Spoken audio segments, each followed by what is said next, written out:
Amém? Vamos ao final do capítulo 3, a partir do versículo 14, que diz assim: Por essa razão eu me ponho de joelhos diante do Pai, de quem toda a família nos céus e na terra recebe o nome. Peço a Deus que, segundo a riqueza da sua glória, conceda a vocês que sejam fortalecidos com poder, mediante o seu Espírito, no íntimo de cada um. E assim, pela fé, que Cristo habite no coração de vocês, estando vocês enraizados e alicerçados em amor. Isto para que, com todos os santos, vocês possam compreender qual é a largura, o comprimento, a altura e a profundidade, conhecer o amor de Cristo, que excede todo o entendimento, para que vocês fiquem cheios de toda a plenitude de Deus. Ora, aquele que é poderoso para fazer infinitamente mais de tudo que pedimos ou pensamos, conforme o seu poder que opera em nós, a ele seja a glória na igreja e em Cristo Jesus, por todas as gerações, para todo sempre. Amém. Muito obrigado pela sua palavra, Senhor.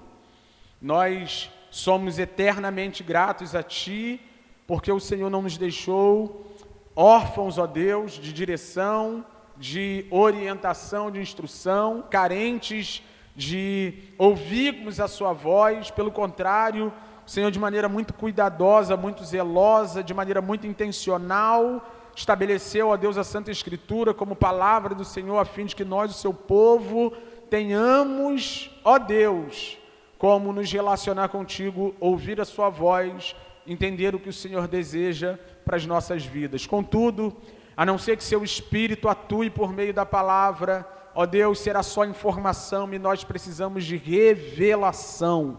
Nós precisamos, ó Deus, que as palavras ditas, pregadas, anunciadas, lidas em alta voz, entrem pelos ouvidos, ó Deus, e desçam direto para o coração, para que nós sejamos edificados, ó Deus, para que nós sejamos aperfeiçoados e nos tornemos aquilo que fomos chamados para ser, parecidos com o seu Filho Jesus Cristo, para louvor de sua glória. Te louvamos e te agradecemos em nome de Jesus. Amém. Amém? Quem já ouviu falar das 5 linguagens do amor? Já ouviu? Eu tenho um pouco de preconceito, confesso, né? Pessoalmente falando. Por quê? Porque a Bíblia, ela fala de uma coisa só quando vai conceituar amor. João, na sua primeira carta, põe pra gente, por favor, Alan, capítulo 4 de 1 de João, versículo 10, se não me engano. Acho que é 10, se não me engano. Ah lá, ó. Nisto consiste o amor, 2 pontos. Ele vai dizer o que é o amor. Então, a gente fica floreando, não tira não, né? Fica floreando, fantasiando e tentando encontrar meios de conceituar aquilo que a Bíblia já conceituou. Então, quando se fala de linguagens do amor, as pessoas falam de manifestação, obviamente, eu entendo isso, né? Mas eu acho que mais complica do que ajuda. E quando a gente olha para a Escritura, o amor é isso, não em que nós tenhamos amado a Deus, mas em que Ele nos amou e enviou o seu Filho como propiciação pelos nossos pecados. Então, como a Bíblia define amor? A Bíblia define amor em que nós não amamos a Deus primeiro, nós não demos razão nenhuma para que Ele fizesse alguma coisa por nós. Mas Ele deliberadamente, espontaneamente entregou aquilo que tinha de melhor por nós, a saber, seu Filho, de maneira sacrificial, a fim de que, por meio da entrega, da oferta do seu Filho, nós tivéssemos em Cristo Jesus um Redentor suficiente. Então Ele entregou a vida do seu Filho por nós e por meio desta entrega, porque estamos aqui.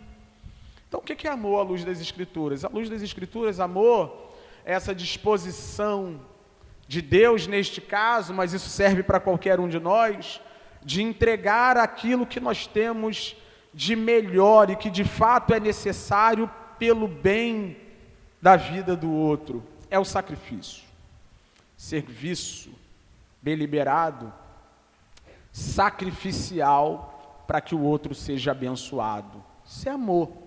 Então, todas as vezes que você estiver se sacrificando, entregando o que você deve entregar pelo outro, para o bem do outro, para o verdadeiro bem do outro, você estará amando. E nós estamos caminhando ao longo desses 3 capítulos da carta do apóstolo Paulo aos Efésios, os primeiros 3 capítulos, e o que Deus quer com isso tudo, através das explicações que o apóstolo Paulo nos deu, minuciosas, inclusive, do grande e eterno plano de Deus, do nosso papel dentro deste plano, de como nós fomos inseridos no grande plano de Deus, da relevância e do destaque da igreja, você, eu, nós, dentro desse plano, tudo isso para que nós entendamos que Deus nos ama.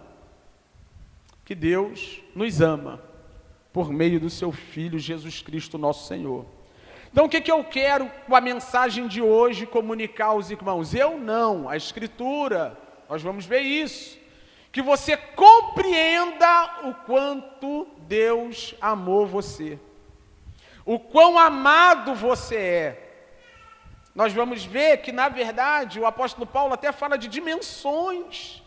O que Deus está fazendo através do apóstolo Paulo, ao registrar o que o apóstolo Paulo está nos ensinando desde o capítulo 1, é fazer com que você tenha parâmetros para dimensionar o amor de Deus em Cristo Jesus. Amém?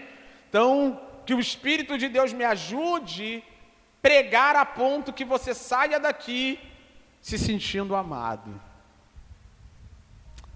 Sentindo o amor de Deus revelado na pessoa bendita de Cristo Jesus, o nosso Senhor.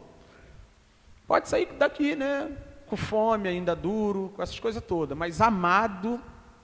Se você entendeu o que o apóstolo Paulo, e óbvio, nós faremos uma retrospectiva dos primeiros outros capítulos, do que foi falado até aqui, você sair daqui se sentindo amado, mesmo com fome. Os 3 primeiros capítulos da carta do apóstolo Paulo aos Efésios atingiram o seu objetivo. E o que a gente está vendo? Vamos montar nossa timeline de novo, nossa linha do tempo. Paulo preso no início da década de 60, primeira prisão do apóstolo Paulo, a prisão domiciliar. Dessa prisão, Paulo escreve às igrejas da Ásia, endereçando essa carta à igreja de Éfeso, que é a igreja mais destacada, uma vez que está na capital. E ele escreve essa carta a fim de que esses irmãos compreendam, entendam o grande propósito de Deus de fazer convergir em Cristo Jesus todas as coisas, a fim de arrumar a bagunça criada pelo pecado no universo, na pessoa bendita de Cristo Jesus, reconciliar todas as coisas com Ele mesmo a partir da pessoa bendita de Cristo Jesus, e dentre todas essas coisas, a coisa mais destacada, mais proeminente, mais relevante é a própria igreja, é você, somos nós, o povo de Deus. E como que ele faz isso? De acordo com os textos que lemos, trazendo da morte à vida aqueles que estavam mortos, suas ofensas, seus pecados, perdidos, andando segundo o curso deste mundo, do diabo, da potestade do ar e da sua própria vontade da carne, trazendo para perto quem estava longe, inserindo na aliança quem não tinha aliança com ele. Falei na semana passada e retrasada, coisa maravilhosa é saber que o evangelho prometido em Gênesis 3,15 no Éden chegou a Campo Grande. Isso é terrível. Terrível. A promessa feita a Abraão, em ti serão benditas todas as famílias da terra, alcançou a sua família. De Paciência, de Campo Grande, de Bangu, Então, tudo isso ele está explicando, está mostrando a fim de que nós saibamos, compreendamos que Deus nos ama profundamente em Cristo Jesus. Então, fazendo essa retrospectiva, nós vimos na semana passada, no início do capítulo 1, que Paulo inicia mais uma vez um relato sobre as orações que ele estava fazendo pelos Efésios, dentro desse contexto, onde ele deseja que os Efésios compreendam o amor de Deus por meio de tudo aquilo que Deus está fazendo no cosmo, no tempo, no espaço, reconciliando consigo mesmo todas as coisas a partir da obra redentora de Cristo Jesus. Ele vai orar por esses irmãos, ele começa o relato sobre essas orações, a fim de que esses irmãos entendam estas coisas. Ele interrompe esta oração no versículo 2, olhando para o seu próprio ministério efetivo na vida dos gentios, Mas no versículo 14 ele retoma, diz o texto, que ele retoma aqui a fala dele em relação às orações que ele vinha fazendo. Amém? Na verdade, não só sobre esse relato que ele começa no capítulo 3, versículo 1, mas Paulo está olhando lá para o capítulo 1, versículo 17, pregado pelo Alex aqui, que é a palavra do apóstolo Paulo sobre as orações que ele está fazendo. E eu quero, irmão, olha que coisa linda, olha que coisa linda, olha que coisa linda, olha que coisa linda. Como é que a carta começa? Paulo começa louvando a Deus, uma doxologia. Ele começa cantando, adorando, bendito seja o Deus e Pai de nosso Senhor e Salvador Jesus Cristo, e aquilo tudo que nós já lemos e falamos aqui. Depois disso, o apóstolo Paulo, olha que coisa linda, o apóstolo Paulo ora, fala da oração, a fim de que esses irmãos compreendessem as grandiosas verdades que ele estava pregando e ensinando, ainda no seu canto, na sua doxologia. Depois que ele louva o Senhor, ele ora pelos irmãos, e aí ele passa um tempo de exposição. Capítulo 2, sobretudo, e o início do capítulo 3, ele está expondo as verdades sobre o que Deus está fazendo na vida desses irmãos, e agora ele está terminando a primeira sessão do livro. E como é que ele termina? Se a primeira parte é canto e oração, ele vai terminando, mas antes de cantar vai orar de novo. Então, como se fosse um hambúrguer, um sanduíche, né? Que ele começa cantando, orando. Agora ele está terminando, ele está orando e ele vai cantar. É o que a gente vai ver no texto. E aí ele vai falar sobre a oração que ele está fazendo por esses irmãos, a fim de que esses irmãos entendam o que Deus está fazendo, a fim de que esses irmãos compreendam o que Deus está fazendo na vida deles, e logo compreendam, obviamente, o grande amor de Deus, dispensado por meio de Cristo Jesus e sua obra redentora. Amém? Saindo dessa introdução, vamos ao texto que diz assim: por essa razão, eu me ponho de joelhos diante do Pai, de quem toda a família, nos céus e na terra, recebe o nome. Olha que coisa maravilhosa. Isso aqui, versículo 14, ele já deixa claro para nós que nós não estamos diante de uma situação comum. Por quê? Porque Paulo está dizendo que por essa razão, qual razão? Tudo que a gente viu até agora, tudo que eu acabei de falar nessa introdução, essa obra grandiosa, maravilhosa, que Paulo está explicando, e quer que esses irmãos entendam, por isso ele se coloca de joelho. E quando a gente olha para o contexto histórico, e para a própria Escritura, nós vamos ver que se colocar de joelho não é um movimento próprio de oração daquela época. Nós estamos familiarizados com a oração de joelhos. Nós estamos acostumados a chegar na igreja, dobrar o nosso joelho, ou numa reunião de oração, né? Hoje menos, porque a formalidade está saindo no nosso meio e isso não é bom. Mas para aquela época não. Lembra quando Jesus vai ensinar no capítulo 6 do Evangelho segundo Mateus como os discípulos deveriam orar? Ele falou: vocês não vão orar como os hipócritas, que oram em pé nas sinagogas. Já viu um vídeo dos judeus orando no Muro das Lamentações? Como é que eles oram? Em pé e curvando o corpo. Por quê? Porque as orações naquela época eram comumente feitas de pé. Você não consegue ver na Escritura a mania ou o costume de se ajoelhar para orar. Não há isso na Escritura. Mas o apóstolo Paulo está tomando aqui um exemplo de algo que é muito comum ver na relação entre os súditos de um rei poderoso e grandioso, de maneira reverente. Naquela época, como é que se chegava diante da presença de um rei? Dobrava-se o joelho, prestava-se reverência e fazia-se o pedido a esse rei que poderia ajudar os seus súditos.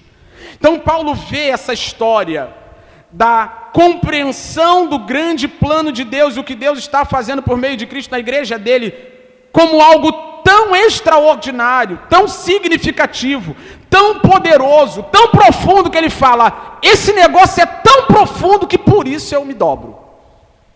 Eu vou diante da presença desse Deus, como rei grandioso e poderoso que é, para fazer menção de vocês, para orar para que vocês que estão lendo tudo que expliquei até agora entendam exatamente o que eu estou querendo dizer. E ele deixa claro que ele está indo com essa postura diante de Deus.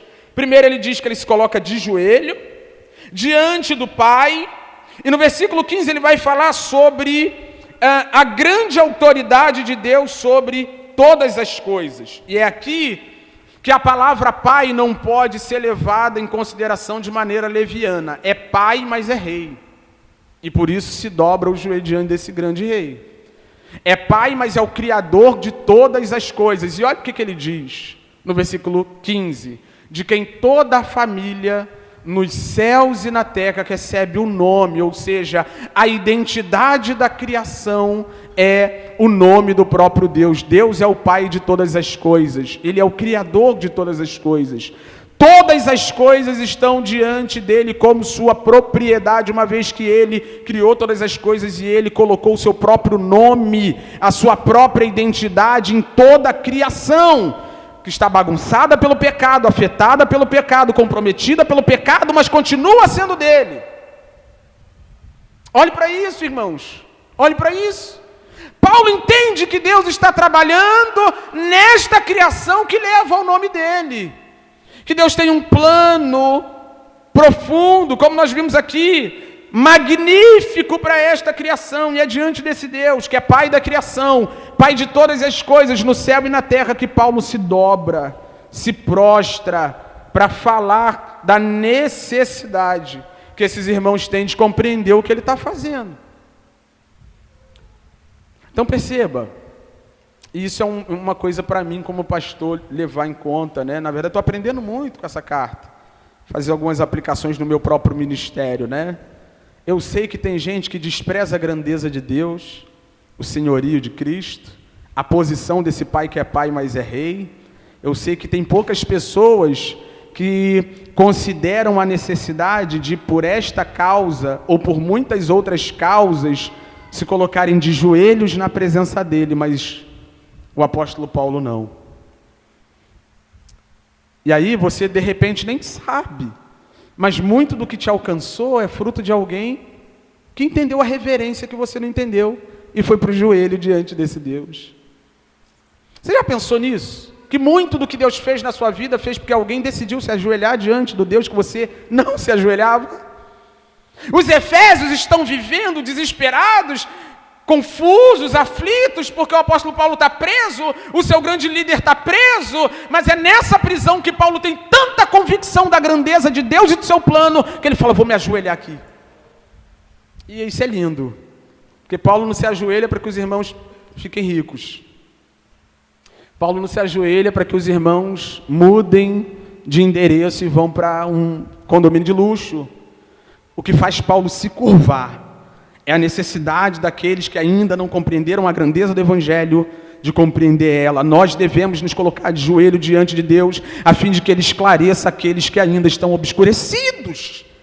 O que leva o apóstolo Paulo a essa inclinação voluntária, reverente, diante do Pai de todas as coisas, é a grande necessidade de que os homens entendam o que Deus está fazendo. Então, Paulo está nessa hora nos dando o exemplo de como nós devemos nos reportar a Deus e por que nós devemos nos reportar a Deus.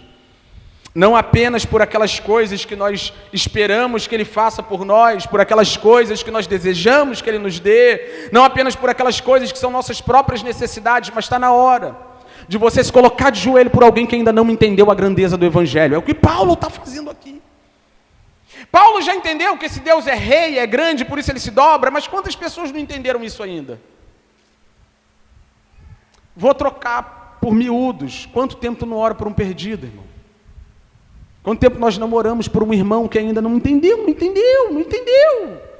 O que Deus está fazendo no mundo? Paulo não se ajoelha por qualquer coisa, mas tem uma coisa que Paulo achou digna de dobrá-lo, de curvá-lo. E que coisa é essa? De que os meus irmãos em Éfeso entendam a grandeza do plano de Deus, o que Deus está fazendo por meio de Cristo. Então o ano está acabando, você vai orar por inúmeras coisas. Você vai orar para colocar em prática, tirar do papel aquilo que 2025, né? Pô, em 2025 não deu, mas Deus me ajuda para botar em prática em 2026. Cara, ora mesmo. Mas está na hora de nós começarmos a dobrar os nossos joelhos por coisas mais nobres. Está na hora de nós dobrarmos os nossos joelhos por coisas mais virtuosas, mais importantes. A gente dobra o nosso joelho por um monte de coisa inútil, mas o apóstolo Paulo diz: por esta causa eu me coloco de joelho. E a causa é que vocês compreendam o que Deus está fazendo por meio de Cristo Jesus, o nosso Senhor. É muito fácil falar dos seus parentes que não querem nada com Deus. Quanto tempo você não ora, não dobra os seus joelhos para que eles compreendam o que Deus está fazendo no mundo por meio de Cristo? Quanto tempo você não gasta um tempinho de joelho, única e exclusivamente por aquela pessoa? Já viu aquela frase, meu Deus, fulano só Jesus? Né? Não tem uma pessoa na tua casa que é só Jesus? Aí eu sempre digo aqui, primeiro, todo mundo é só Jesus, porque se não fosse Jesus, tu também não estava aqui. Primeiro, todo mundo é só Jesus. Segundo, se é só Jesus, por que você não se dobra diante de Jesus? Por amor dessa vida, para que essa vida seja alcançada pela luz do Evangelho, pela clareza do Evangelho, e ele compreenda o que nós vamos ver no texto, a largura, a profundidade, a altura do amor de Deus em Cristo. Então Paulo não está se colocando de joelhos. Tem um monte de campanha, né? A roda das igrejas aí tem campanha. Por esta causa eu me coloco de joelho. Quando tu vai ver a causa, é a causa na justiça. Hã? É ou não? Mãe de joelho, filho de pé. Já viu essa? Essa é forte. Mãe de joelho, filho de pé. Tem que ficar de joelho pelo seu filho, mas não é para que o seu filho não morra por uma bala perdida no baile e chegue em casa em paz. É para que o evangelho bendito de Cristo Jesus penetre a alma obscurecida desse jovem e você nunca mais vai ter preocupação com baile. Pelo contrário, quando for buscar ele na madrugada na rua, ele vai estar na vigília clamando, louvando e bendizendo a Deus. Por esta causa me coloco de joelho, é Paulo dizendo, isso aqui vale a pena. Isso aqui vale a pena. E o que é isso aqui? Qual é essa razão? Qual é essa causa? Que vocês compreendam o que Deus está fazendo por meio de Cristo Jesus, o nosso Senhor. Então, por esta causa me coloco de joelho. No versículo 16 e no versículo 17, ele vai falar sobre a primeira razão na sua oração final para fechar esse bloco teológico das Escrituras. Vamos ler o texto, diz assim: peço a Deus que, segundo a riqueza da sua glória, conceda a vocês que sejam fortalecidos com poder mediante o seu Espírito no íntimo de cada um, e assim, pela fé que Cristo habite no coração de vocês, estando vocês enraizados e alicerçados em amor. Primeira razão está aqui. Na verdade, essa já é a quarta razão. A primeira razão que ele coloca nessa palavra de oração, falando de oração ainda, é o que o Alex pregou na semana passada. Versículo 17, ele diz assim, no capítulo 1, peço ao Deus de nosso Senhor Jesus Cristo, o Pai da glória, olha que coisa linda, que conceda a vocês espírito de sabedoria e de revelação no pleno conhecimento dele.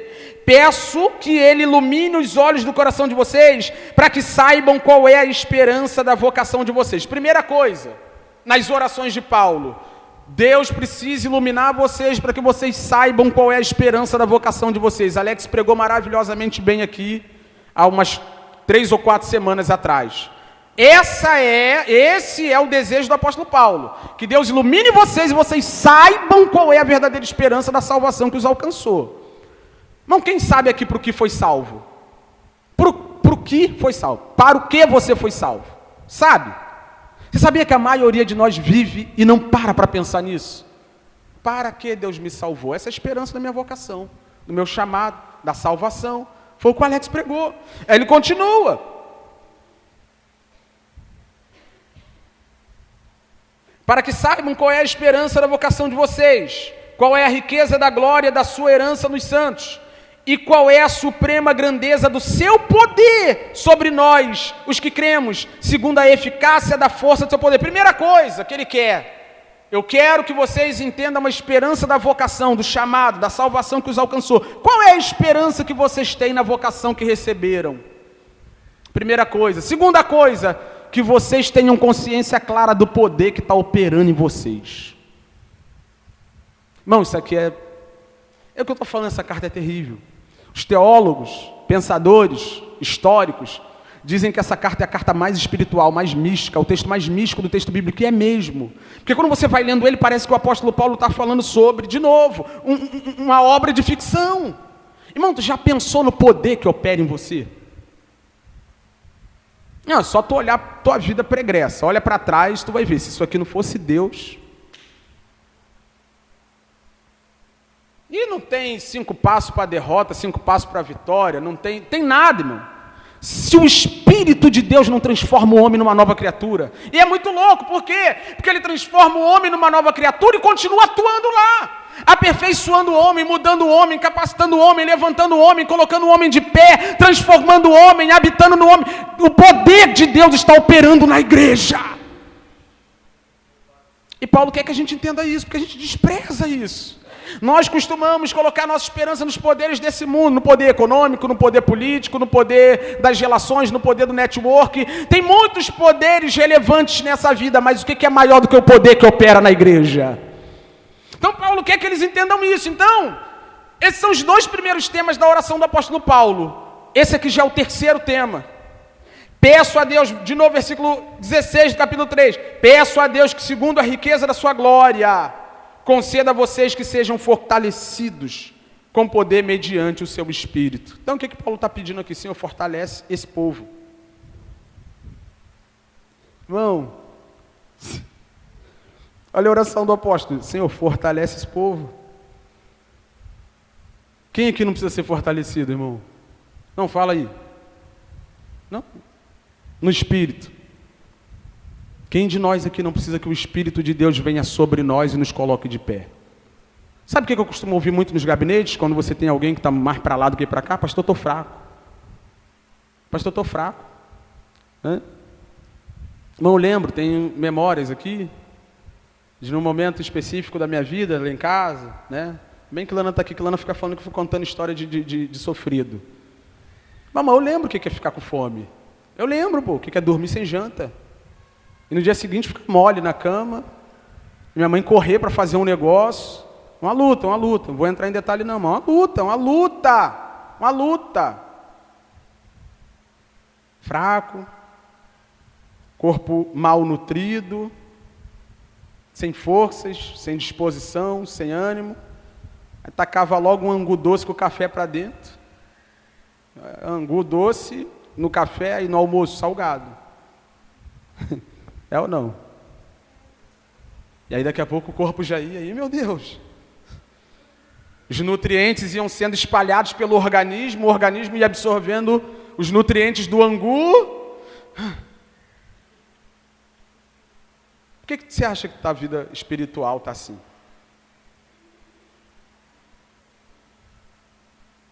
Você acha que o problema de um crente morno, frio, indiferente ao que Deus está fazendo no mundo, indiferente ao glorioso plano de Deus de fazer convergir todas as coisas na pessoa de Cristo Jesus, uma pessoa que se lixa para a obra cósmica de reconciliação de Deus por meio de Cristo, uma pessoa que não está nem aí para o que Deus está fazendo no mundo, você acha que isso é fruto de quê? Isso é fruto de fraqueza espiritual.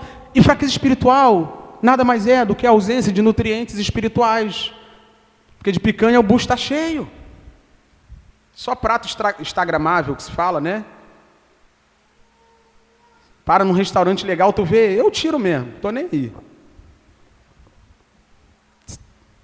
Só prato bonito, que nutre o corpo, que promove uma experiência gastronômica para o físico. Mas a alma raquítica, a alma magrela, sem força, sem poder de Deus. E vou falar um negócio para a igreja Soma. Você é visitante, isso aqui é para você também, mas principalmente para a igreja Soma. Negócio de poder de Deus, ser fortalecido mediante o seu espírito no íntimo de cada um. Sabe o que é o íntimo de cada um? É o homem interior. O termo mais apropriado para íntimo de cada um é homem interior. Esse negócio de ser fortalecido com poder mediante o seu espírito no homem interior não é coisa de pentecostal, não é coisa de carismático, é coisa de bíblico. Se você é uma pessoa da Bíblia, da Escritura, e ao invés de encher a barriga, não enche a alma, você não entendeu a necessidade que o crente tem. De madrugada o crente vai buscar poder. Vai. Os dias são de trevas, sem poder o crente cai. Sem poder, não é sem dinheiro não, é sem poder. Não é sem realização de sonhos não, é sem poder do Espírito. É sem estar cheio da glória de Deus, é sem ter intimidade. Um outro clássico: queres nesse mundo ser um vencedor? Queres tu cantar na luta e na dor? Queres ser valente, qual bom lutador? Guarda o contato com seu Salvador. De novo, barriga cheia, armário cheio, garagem cheia, conta cheia, e a alma vazia de Deus, sem poder do Espírito de Deus. Irmão, sem o poder do Espírito de Deus, a igreja não pode dar um passo.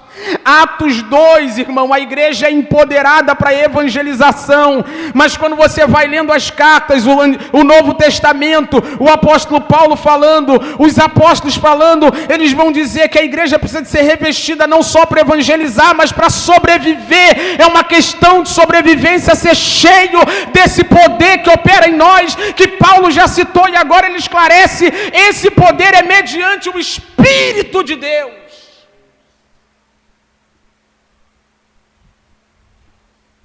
E isso aqui não se compra, não tem um curso para te encher de poder, não tem isso.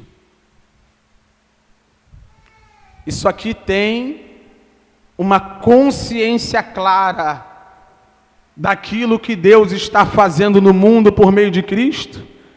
E qual é a minha posição no corpo de Cristo Jesus como membro da igreja de Deus que precisa ser nutrida pelo cabeça. Jesus vai aparecer no próximo versículo, vou falar mais dele, mas o Espírito de Deus vai nutrindo a igreja dele, e a verdade que não pode deixar de ser dita nesta hora que nós estamos vivendo um tempo de desnutrição espiritual.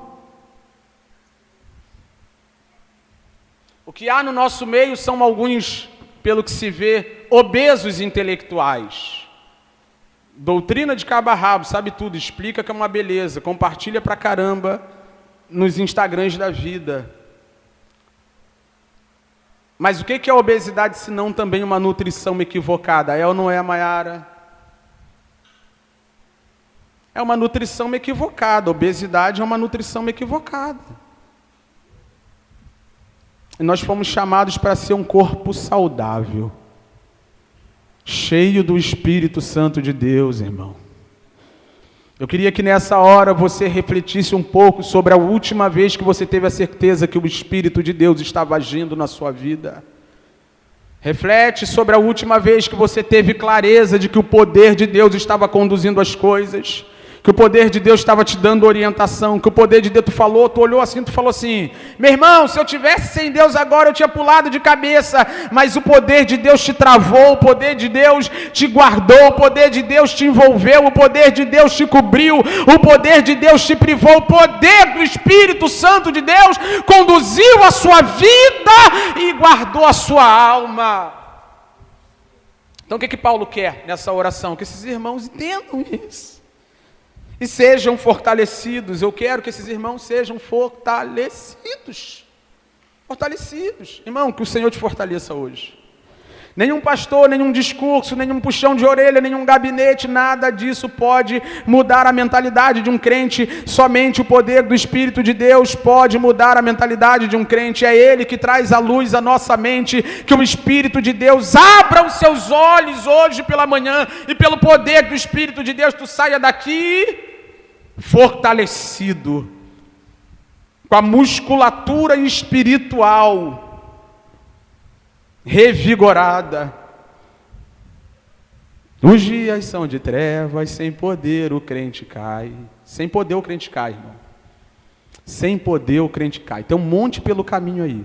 Moribundo, caído, quebrado, moído, desfalecido.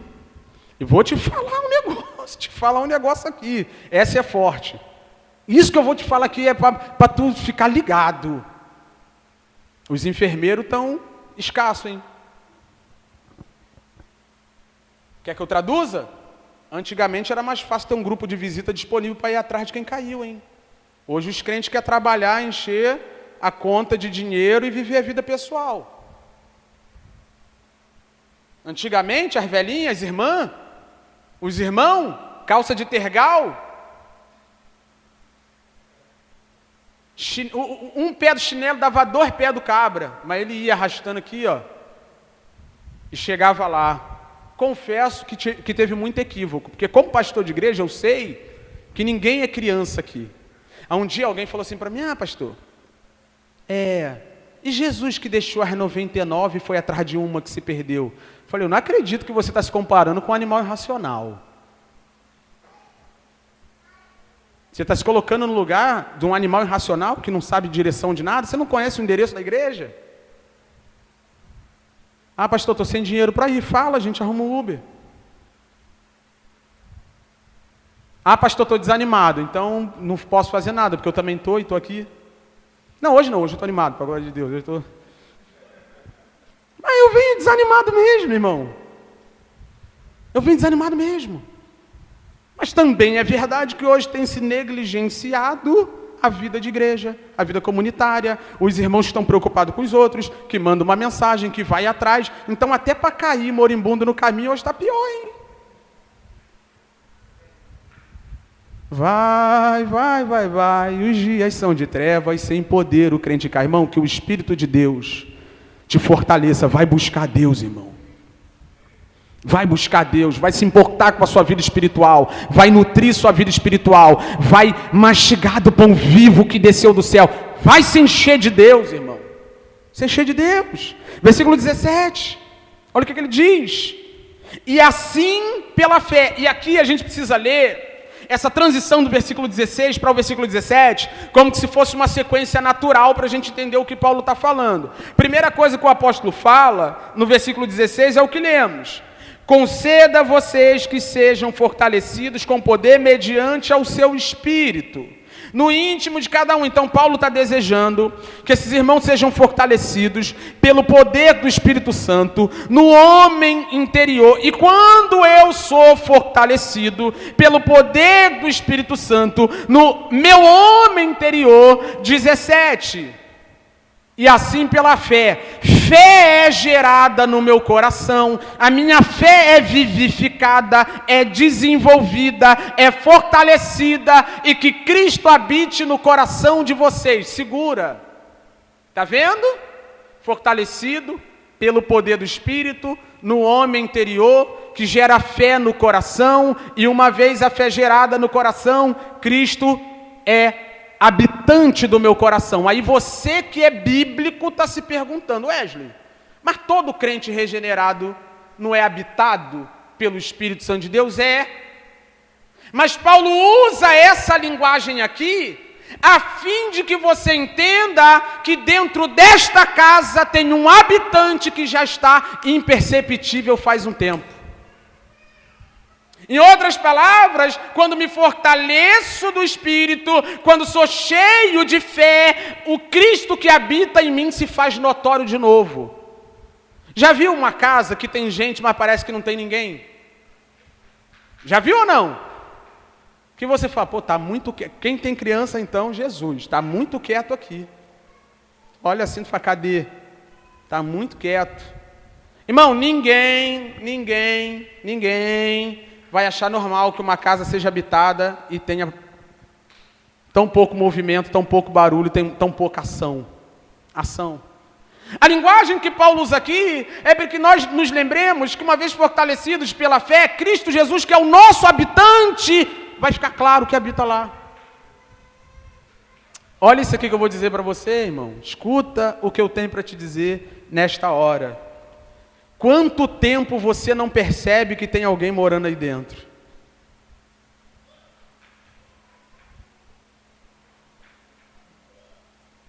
Vou repetir isso aqui, presta atenção no que eu estou te dizendo.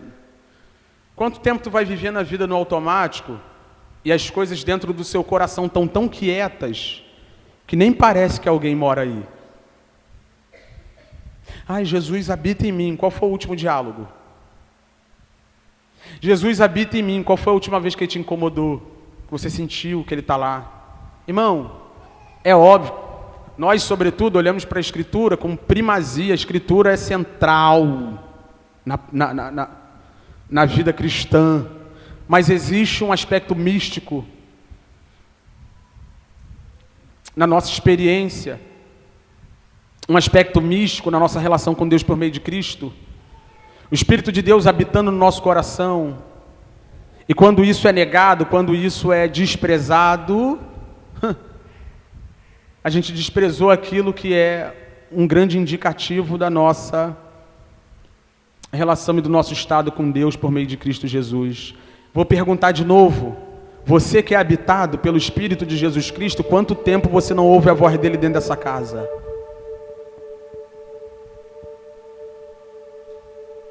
Paulo está dizendo, se vocês forem fortalecidos pelo Espírito, se o homem interior de vocês for movimentado pelo Espírito, vocês vão ter fé para verem Cristo dentro dessa casa. Vou perguntar de novo, quanto tempo você não ouve o seu inquilino? Irmão, tu nunca chorou assim diante do espelho, de ouvir a voz do Espírito? E eu acho que a voz do Espírito vem no tom da nossa voz, que a gente olha pra gente, é como se a gente ouvisse a gente mesmo falando, vigia. Irmão, tem gente que não ouve mais nada, porque parece que a casa está vazia. Não está, não. Eu acredito que uma vez salvo, está salvo. Uma vez habitado pelo Espírito Santo de Deus, acabou, está aí, ele está aí. Jesus habita dentro do crente. Amém? Mas dentro dessa casa tem barulho, o habitante está fazendo festa. Jesus dentro de você, o Espírito de Deus dentro de você está se movimentando de alguma forma. É perceptível que tem alguém aí dentro. Então é pelo poder do Espírito que é gerado fé no meu coração. Meu homem interior começa a se relacionar com esse Cristo que habita em mim. O ano está acabando, irmão. E sabe o que isso quer dizer? Nada. Quer dizer nada. Mas a gente não vai ter um período de recesso agora, você não vai ter um pouco mais de tempo, né? Ai, pastor, não tenho tempo para ir para a igreja. Você vai ter tempo então, vai ficar 2 semanas de folga. Irmão, vai buscar Deus. Vai buscar Jesus Cristo, irmão. E essa aqui que eu vou te falar é outra constrangedora. Se fosse para buscar alguém em Japeri, era uma coisa. Vocês não vão entender isso não. Irmão, se tu for buscar alguém em Japeri, vamos ali né?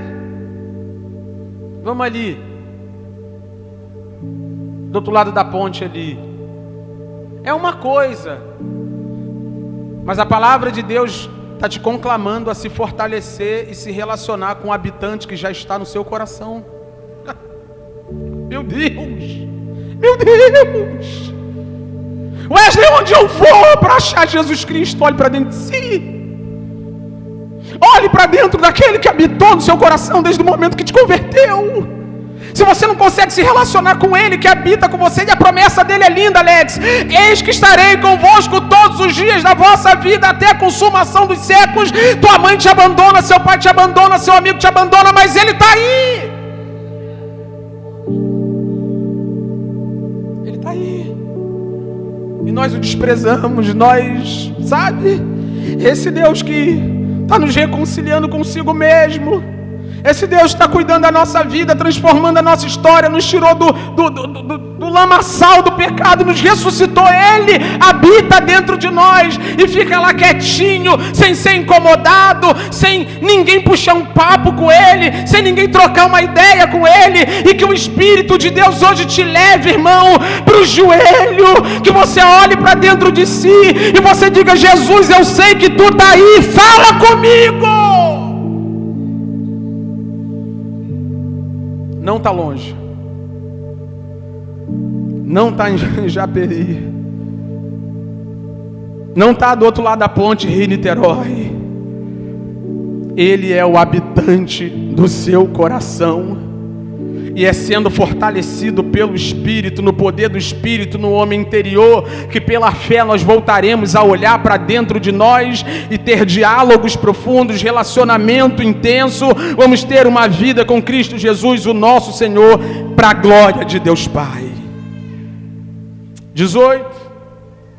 A segunda palavra de oração, o que Paulo quer? Paulo quer que os irmãos sejam fortalecidos pelo Espírito, no seu homem interior, para que haja fé em seu coração, de modo que eles possam dialogar, desenrolar, ter vida fluida com a pessoa de Cristo. 18 e 19, segunda vontade do apóstolo Paulo em sua oração, está lá. Isto para quê? Com todos os santos. Com todos os santos, já coloca no seu coração, é com todos os santos. Uma das coisas mais bonitas que eu percebi nessa carta do apóstolo Paulo aos Efésios é que existe uma valorização da igreja sem igual. Isso não é coisa de pastor e nem intencional não, tá, irmão? Não quero que você venha para a igreja obrigado, não. Mas tem uma ênfase aqui no corpo de Cristo, que ele é o cabeça, capítulo 2. Tem uma ênfase aqui na reconciliação, que de dois povos ele fez um só, que tem comunhão com o Senhor. Tem uma ênfase num povo, num corpo. Tem uma ênfase. E agora com todos os santos, vocês possam compreender. Ele vai dimensionar, ou tentar dimensionar, qual é a largura, o comprimento, a altura, a profundidade, e conhecer o amor de Cristo. Tudo isso que vem sendo pregado até hoje, para todos os santos e com todos os santos, é para que nós entendamos o tamanho do amor de Deus em Cristo Jesus. E como é que a gente compreende esse amor? Como é que a gente entende isso? Ele nos escolheu e predestinou antes da fundação do mundo, capítulo 1, versículo 4 e 5. Então você, antes da fundação do mundo, já estava escolhido, já era do Senhor. Ele nos vivificou espiritualmente quando nós estávamos mortos em nossas ofensas e nossos pecados, capítulo 2, versículo 1 ao 4. Você estava morto, Ele te reviveu. Ele nos reconciliou consigo mesmo, ou seja, nós estávamos longe, Ele nos trouxe para perto, capítulo 2, versículo 13 ao 16. Ele nos fez cidadãos celestiais. Olha que coisa linda, irmão. Olha que coisa linda, irmão. Ele nos fez cidadãos celestiais. Você vai morar na pátria eterna. Amém? Ai, meu sonho é ir para os Estados Unidos. Eu também quero lá comprar uma bugiganga e ir no parquezinho lá. Eu também quero, né? Bom, mas já imaginou entrar nas cidades ou na cidade pelas portas? Já imaginou você estar diante da nova terra, novos céus, e ao invés de você ver uma porta trancada, com um anjo dizendo daqui você não passa, a porta se abrir, e você poder entrar naquela cidade, com a roupa branquinha, um corpo glorificado, porque você é cidadão daquele lugar. Então, vai pegando, escolhido, predestinado antes da fundação do mundo, vivificado espiritualmente, reconciliado com Deus, cidadão celestial. Ele nos fez membros da sua própria família, 2:19b. Está lá. Nós fomos feitos membros da família de Deus. Irmão, nem a sua mãe gosta de você. Brincadeira, acho que gosta. Mas eu estou falando isso a partir do que Isaías diz, ainda que uma mãe se esqueça do seu filho. É possível que uma mãe se esqueça do seu filho. Ele diz, eu não me esquecerei. E aí quando na família da terra você perdeu o lugar, Jesus falou, vem que tem um lugar na minha mesa. Aquele que era unigênito do Pai se tornou primogênito e agora ele tem muitos irmãos, herdeiros e co-herdeiros. Você é herdeiro juntamente com Cristo Jesus, o nosso Senhor. Amém? Já viu aqueles memes bobo dos filhos dos ricos, né? Aí tá lá, né? A cara de quem nunca vai precisar fazer um Enem. Já viu? Eu estou olhando aqui a cara de alguém que nunca vai precisar passar por choro e ranger de dentes. verme que não morre, fogo que não se apaga, tormento de dia e de noite pelos séculos dos séculos.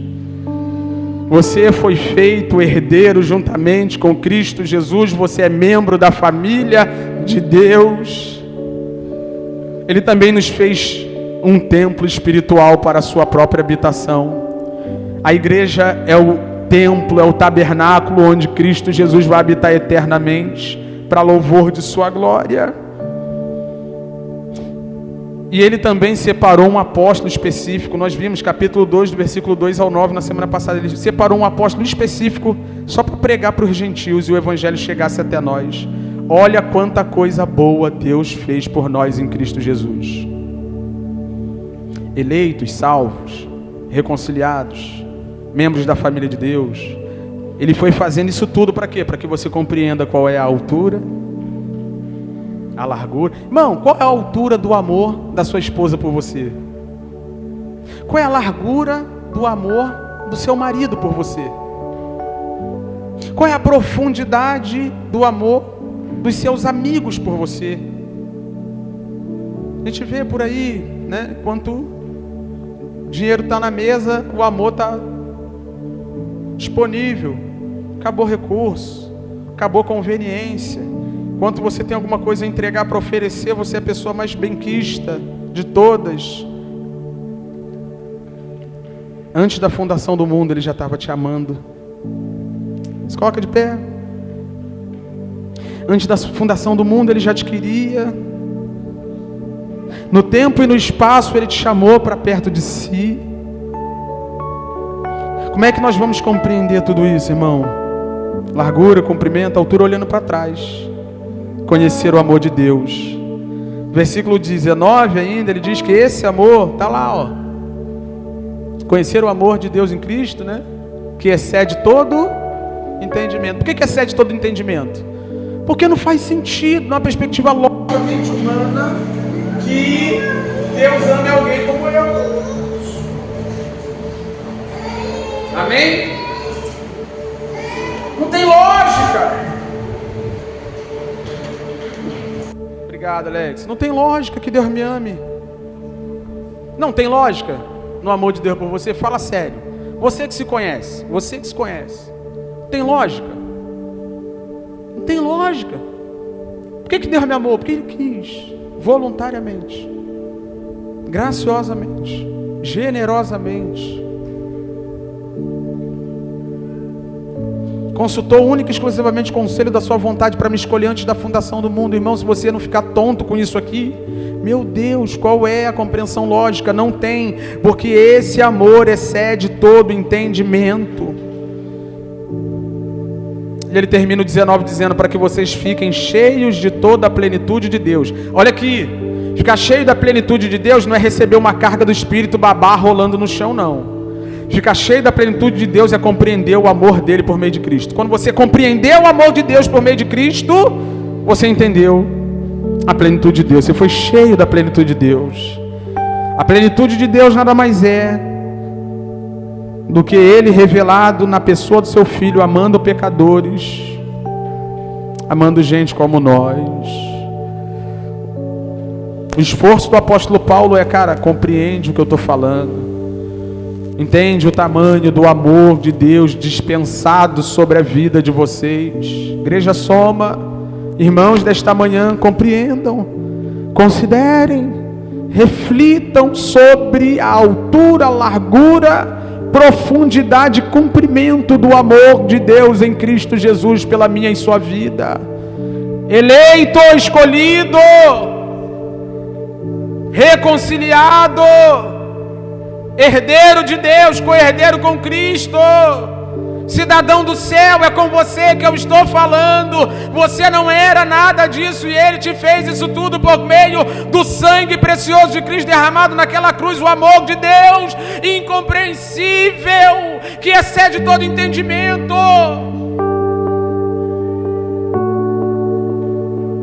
Ele termina cantando. Lembra que eu falei? Ele começa cantando e orando. Agora ele termina orando e cantando. Porque eu ouvi essas coisas no cantar, mas tá morto. Pode, tá morto. É só abrir a cova de novo e empurrar lá. Como é que você vai ouvir que você foi... Olha o que a gente está falando nos 3 capítulos. Como é que você vai ouvir que você foi eleito? Escolhido antes da fundação do mundo.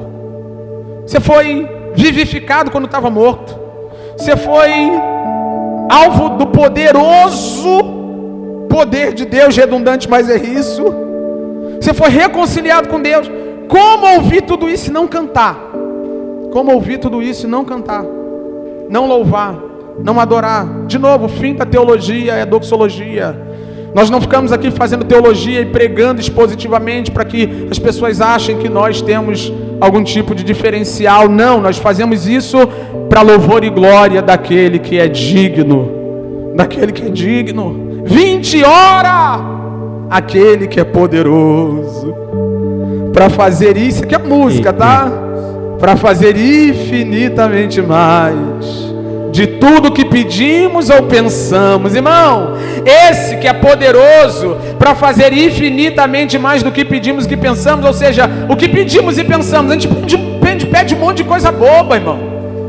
A gente pede um monte de coisa que não vai mudar a nossa vida. A gente pensa sobre um monte de coisa que não vai transformar a nossa história. Mas Ele é poderoso para fazer infinitamente mais. Você quer morar na Barra, Ele quer te levar para o céu, para as moradas celestiais. Você quer ter uma roupa de grife, Ele quer te colocar vestes brancas, limpas, linho fino. Você quer ter qualidade de vida na terra, Ele enxugará dos nossos olhos todas as lágrimas. Poderoso para fazer infinitamente mais. Você quer um carro do ano? Nós vamos andar na carruagem de Elias. Estou brincando. A pessoa Elias com uma charrete de fogo, irmão, não me leva a sério essa hora não. Ele continua: conforme o seu poder que opera em nós. 21. A Ele seja a glória. A Ele seja a glória. Você pode levantar uma das mãos e adorar o nome bendito de Jesus Cristo, nosso Senhor? Você pode fazer isso, irmão? Você sabe que eu não sou disso aqui. Mas você pode levantar uma das mãos e dizer: bendito é o teu nome, Senhor. Louvado seja o seu nome, engrandecido seja o seu nome. Nós te adoramos. Nós te engrandecemos, o Senhor é digno. Honra, glória, louvor, majestade, adoração. O seu plano nos encantou. O seu plano nos deixou boquiabertos. O seu plano nos impactou e nós estamos rendidos. A Ele seja a glória eternamente. Aonde? Na igreja. Olha o irmão, aqui ó, para encerrar. A Ele seja a glória em casa, vendo uma transmissão de um culto. A Ele seja a glória no eu sou o corpo de Cristo, eu sou a igreja. A Ele seja a glória na igreja. A igreja é o meio de Deus na terra de promover a glória dele. Escuta o que eu vou lhe dizer. Porque olha lá, tem 2 elementos da glória de Deus aqui, tá? A Ele seja a glória na igreja e em Cristo. Cristo promove a glória de Deus no cosmo, na existência inteira, inclusive na eternidade. A glória de Deus é promovida por Cristo em toda a existência. Mas na terra Ele botou a igreja, irmão. Irmão, presta atenção no que eu estou falando aqui. Deus colocou a igreja no mundo para a sua glória e para o seu louvor. Não tem como um crente glorificar a Deus no mundo fora da igreja. Falei. Eu disse que a proeminência da fala do apóstolo Paulo aponta para esse povo que Jesus Cristo está salvando. A Ele seja a glória na igreja. A Ele seja a glória na igreja, irmão. É nessa reunião. Tá vendo as crianças correndo? Meu filho já veio aqui, já puxou minha perna. Se isso aqui não for um milagre de Deus, se o poder de Deus não estiver operando aqui no meio de nós, de modo que nós venhamos para cá todos os domingos de manhã cedinho, todos os domingos de manhã cedinho, para adorar, para engrandecer, para ver os irmãos triste, cabisbaixo, para cima, para baixo, nervoso, tranquilo. Nós viemos para cá e glorificamos a Deus na unidade do corpo bendito de Cristo Jesus. Isso aqui é um milagre. Gente pobre, gente rica, gente educada, gente mal educada, gente de esquerda, gente de direita, gente de todos os segmentos possíveis, gente de todas as esferas sociais se encontram aqui e se tornam uma coisa só. A Ele seja a glória na igreja e em Cristo. É que nem precisa falar nada, né? Por todas as gerações, para todo sempre. Amém. A gente vai para a parte prática da carta do apóstolo Paulo aos Efésios. Mas eu quero fechar essa parte teológica, doutrinária,